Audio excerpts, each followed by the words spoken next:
महाराष्ट्रामध्ये भोगी, आपला संक्रांत महाराष्ट्रामध्ये 3 दिवस असतो. पहिले भोगी, संक्रांत आणि किंक्रांत असे 3 दिवस असतात. आणि पंजाबमध्ये लोहरी, शेकोटी पेटून त्याच्या आजूबाजूला नाच करतात, थंडीचा आनंद घेतात ते आणि आलेल्या धान्याचा आनंद घेत असतात. तसंच गुजरातमध्ये उत्तरायण म्हणतात, पतंग उत्सव मोठा तेव्हा तिकडे साजरा केला जातो. तसंच तूस महोत्सव हा आंध्र प्रदेश आणि तेलंगणामध्ये साजरा केलेला जातो. असा हा आपला संक्रांत उत्सव. त्याच्याबद्दल आपल्याला अनेक माहिती आहे, पण मी एक छोटीशी कथा सांगते. जे आपला उत्सव आपले जे आहेत देशामध्ये जे आपण साजरे करतो त्याला देवाचं काहीतरी त्याच्यामध्ये असतं की देवाची माहिती किंवा का बरं सुरू झालेला आहे, अशा कथा वगैरे असतात. त्याच्या आपण पुढे गेलेल्या आहेत त्या कथा. तर संक्रांत उत्सवाची मी थोडक्यात माहिती सांगते. तर थोडक्यात कथे म्हणजे वाईटावर चांगल्याचा विजय असं ही कथा आहे. ही संक्रांत देवीची कथा आहे. पुरातन काळातील गोष्ट. ऋषीमुनी तपस्या व साधना करत असत. त्यांच्या उपासनेने वातावरण शांत पवित्र होत असत. एकदा कृतिका नावाचे परब्रह्म ऋषीमुनी होते. ते आश्रमामध्ये नेहमी होम हवन तपश्चर्या असं त्यांचं सुरू असायचं. सकाळपासून होम हवन त्यांचे चाललेले असायचे, संध्याकाळी आरती, असं सगळं ऋषीमुनींचं असं पवित्र असं वातावरण होतं. त्यांच्या आजूबाजूचं सगळं झालेलं, गावातले लोक सगळे आनंदी, असं छान चाललेलं होतं ऋषीमुनींचं. तर तेवढ्यात 2 राक्षस आहेत त्याचे, एक संकासूर आणि किंकासूर असे 2 राक्षस. ते त्या ऋषीमुनींना नेहमी त्रास देत असत, त्यांच्या तपामध्ये भंग करत असत. ते जे होम हवन करत असेल त्याच्यामध्ये विघ्न आणत असत. असे जे वयस्कर ऋषीमुनी झालेले असेल त्यांना उचलून इकडे तिकडे फेकत होते. असे विध्वंस कृती त्यांची चाललेली होती. म्हणजे ऋषीमुनींना खूप चिंता वाटत होती की आपण यांना कसं लगाम घालावी या राक्षसांना. म्हणून मग त्या सगळ्यांनी विचार केला आणि भगवती देवीची प्रार्थना केली. या देवी सर्वभूतेषु शक्तिरूपेण संस्कृता नमस्तस्यै नमस्तस्यै नमस्तस्यै नमो नमः. त्यांनी देवीची प्रार्थना केल्यावरती पार्वती देवी त्यांना प्रसन्न झाली. पार्वती देवी प्रसन्न झाल्यावरती 2 राक्षसांनी जो विध्वंस घातलेला आहे तो तिने पाहिला.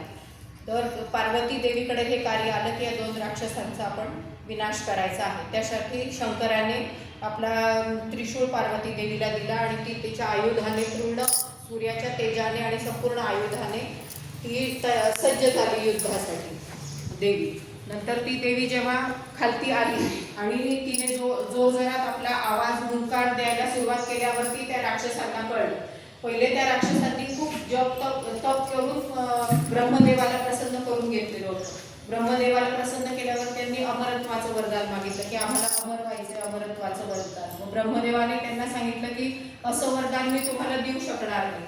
तर त्यांनी मग एक अट घातली की आम्हाला असं देत नाही तर तुम्ही पाण्यात आम्हाला कोणीच मारू शकणार नाही असं तरी वर द्या की आम्ही पाण्यात असल्यावर आमचा नाश होणार नाही. मग ब्रह्मदेव त्यांना तथास्तु म्हणून ते वर देतात.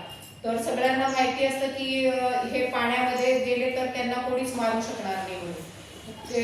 जेव्हा देवी खालती येते त्यांचा सर्वनाश करण्यासाठी तर ते 2 जण नदीमध्ये जातात. नदीमध्ये ते खूप मोठ्या लाटा आणून देवीला परतून लावण्याचा प्रयत्न करतात.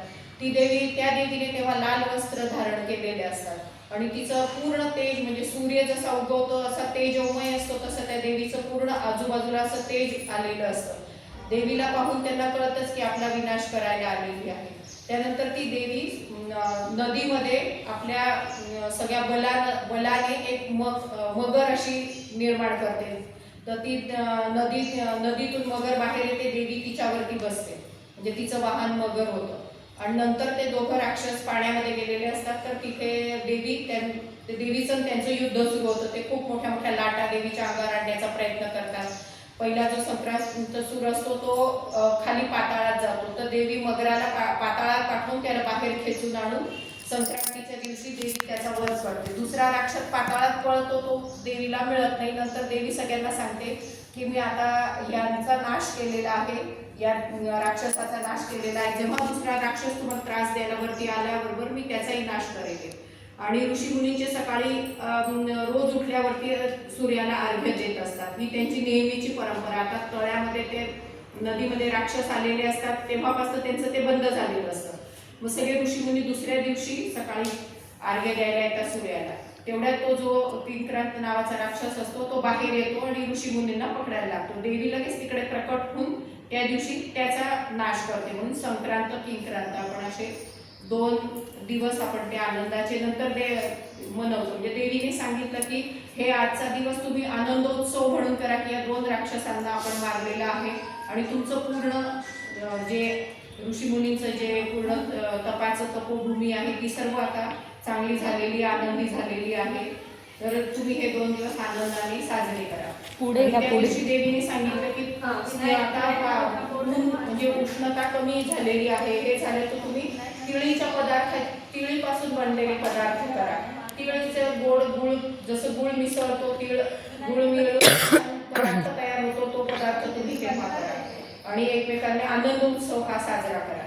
म्हणून तेव्हापासून ही संक्रांत किंक्रांत आपण साजरी करतो आहे. अशी ही पुरातन काळातली गोष्ट आहे की यामुळे आपले हे 2 उत्सव सुरू झालेले आहेत. आणि आपण आजच्या युगामध्ये पाहिलं तर संक्रांत ही हळूहळू आपण बायका एकत्र जमणं, एकत्रीकरण होणं, सगळ्यांचं हळदी कुंकू देणं, तसे आपले वर्षभर भरपूर सण असतात.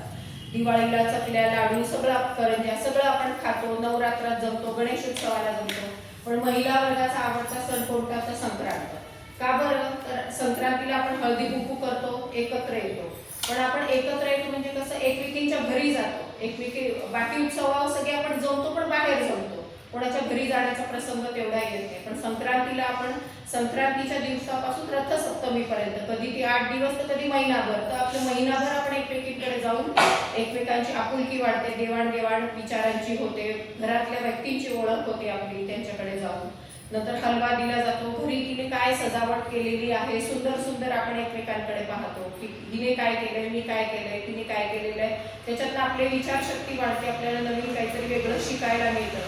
तर संक्रांतीचा हा पण आपल्या महिलांसाठी सगळ्यात आनंदीचा सण माझ्यासाठी तरी आहे संक्रांत. कारण हळदी कुंकाला आपण छान तयारी करून जातो, म्हणतो त्या निमित्ताने साड्या निघतात वगैरे आपण असं सगळं म्हणतो संक्रांतीच्या निमित्ताने. म्हणून हा महिलांसाठी आवडतीचा सण. तसंच संक्रांत म्हणजे आपण सूर्य हा उत्तरेकडे जाण्याची वेळ असते तसं 22 डिसेंबरलाच उत्तरायण सुरू झालेलं असतं. पण आपण ते संक्रांतीपासून सुरू झालं असं म्हणतो उत्तरायण. दुसरा दिवस करीचा दिवस असतो. तेव्हा आपण जे छोटे बाळ लहान मुलं ज्यांच्या घरी असतात तर बोरनाण करतो. त्याच्यामध्ये आपण विविध वस्तू वापरतो बोरनाणामध्ये. तर पूर्वी त्याच्यात बोर आणि जे चांगल्या चांगल्या वस्तू असतील त्या बाळावरनं टाकायचो. आता चॉकलेट्स वगैरे आलेले आहेत त्यामुळे ते बोराची चव गेलेली आहे, चॉकलेटांची चव वाढली. कोण जास्तीत जास्त चॉकलेट टाकेल, जास्तीत जास्त नवीन नवीन पदार्थ. तर आपण ते आवर्जून पाहिलं पाहिजे की आपल्या पूर्वीपासून ज्या आलेल्या वस्तू आहेत आपण त्याच बोरनाणाच्या वेळेस वापरल्या गेल्या पाहिजे. सुगड्याचे बाण देतो आपण भोगीच्या दिवशी. विविध भाज्या ज्या आपल्याला पूर्वापार म्हणजे नुकतीच याचं शाकांबरी नवरात्र गेलेलं असतं, विविध भाज्या सुंदर आलेल्या असतात, विविध ज्याचा आपल्या शरीरासाठी अत्यंत चांगला उपयोग झालेला आहे. त्या भाज्या खाल्ल्याने आपल्याला कॅल्शियम मिळतं, आनंद मिळतो, ऊर्जा मिळते. सगळ्या अशा भाज्या आता आलेल्या असतात. भोगीच्या दिवशी आपण ती मिक्स सगळी एकत्र भाजी करतो आणि ती भाजी सेवन करून सगळं आरोग्य चांगलं राखण्याचा प्रयत्न करतो. आणि तीळ गुळाचं तर आपल्याला महत्त्व सगळ्यांना माहितीच आहे. भरपूर कॅल्शियम आपली या थंडीमध्ये त्वचा अशी रुक्ष झालेली असते, पण तीळ गुळाच्या सेवनाने ती ओलसर होते. म्हणजे त्याच्यामध्ये स्निग्धता असल्याने आपल्या शरीराला त्याचा भरपूर फायदा झालेला असतो. तर अशा रीतीने आपण संक्रांतीकडे पाहिलेलं आहे.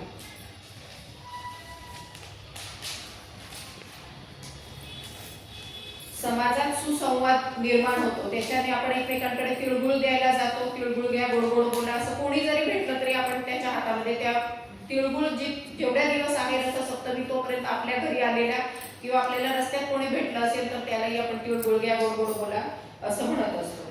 समाज आणि स्वाभिमान सुसंवाद आणि स्वाभिमान वाढण्याचा प्रयत्न होतो. आणि भारतात पूर्वीचं वैभव प्रतिष्ठा प्राप्त करणे हे असे सणवार साजरे करून संक्रांत आणि ह्याच्याने आपण जास्त एकत्र येण्याचा प्रयत्न करून पूर्वीचं भारत देश घडवण्याचा प्रयत्न करूया.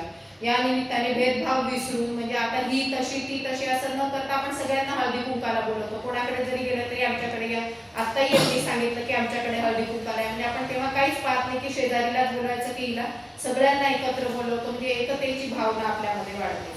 त्यानिमित्ताने भेदभाव विसरून सगळे एकत्र येतात. डॉक्टर हेडगेवार म्हणतात की जोपर्यंत हिंदू समाज विभाजित राहील तोपर्यंत भारत मातेचे अस्तित्व धोक्यात आहे. म्हणजे विभाजित म्हणजे ही या धर्माची ती त्या धर्माची, आपल्यामध्ये हिंदूंमध्ये आपण असा विचार न करता सगळे हिंदू एक आले की आम्ही सगळे फक्त हिंदू आहोत, तेव्हाच आपली भारत माता ही तिचं अस्तित्व टिकून राहिले. तर ते संक्रांत हा असा आहे की जेव्हा आपण सगळे एकत्र येतो तोपर्यंत भारत मातेचे अस्तित्व धोक्यात राहील. जेव्हा आपण एकत्र येऊ आणि हा सण साजरा करू, तर हा सण समाजासाठी अत्यंत आवश्यक आहे. मकर संक्रांत काळ हा त्या दिवशी स्वामी विवेकानंदांचा पण जन्म आहे. स्वामी विवेकानंद म्हणजे युवा दिन म्हणून आपण तो दिवस साजरा करतो. 12 तारखेला युवा दिन म्हणून पण साजरा करतो. म्हणजे चांगले चांगले आजूबाजूला आलेले दिवस आहेत तेव्हाचे. या सूर्य मकर राशीत प्रवेश करतो हे सगळ्यांना माहितीच आहे की सूर्य मकर राशीत प्रवेश करतो. सूर्याप्रमाणे संक्रमण करू, विकसित प्रगत आपल्याला व्हायचे आहे. समाज जीवनात गुळाप्रमाणे विरघळायचं आहे आणि क्षणाक्षणाने कणाकणाने मातृभूमीची सेवा करायची आहे. आपण संक्रांतीला म्हणतो की आता तिळीने दिवस वाढतो आहे. तसंच असं तिळीने दिवस जसा वाढेल तसा आपल्यालाही समाज कार्य करण्यासाठी वेळ मिळेल. शाखेचं कार्य वाढवण्यासाठी आपल्याला दिवस जसा मोठा होईल, आता अंधार लवकर होतो, लवकर आपण घरी जाण्याचा प्रयत्न करतो, दिवस वाढला तर आपल्यालाही वेळ मिळेल शाखेचं काम करायला. सामाजिक कर्तव्याची जाण ठेवायची आहे. हेच आपलं वाण आहे. आपण घरोघरी पोचवायचं आहे. राष्ट्राला वैभवशाली शिखरावर न्यायचं आहे. तमसोमा ज्योतिर्गमय, अंधारापासून प्रकाशाकडे जाण्याचं आहे. म्हणजे आता हिवाळ्याचे दिवस कमी होतो, आता सूर्यनारायण जसा प्रखर होत जाईल तसं आपण अंधाराकडून उजेडाकडे जातो आहोत. म्हणजे तमसोमा ज्योतिर्गमय, प्रकाशाकडे जाण्याचा संकल्प करूया. हा संक्रांत म्हणजे संघटन याच्यात आपल्याला दिसत आहे की संघटन म्हणजे एकत्र येण्यासाठी सुरुवात म्हणजे संक्रांत सण असा आपण धरूया आणि आपले 5 उत्सव असे एकत्र येऊन आपण साजरे करत जाऊया शाखेचे. धन्यवाद.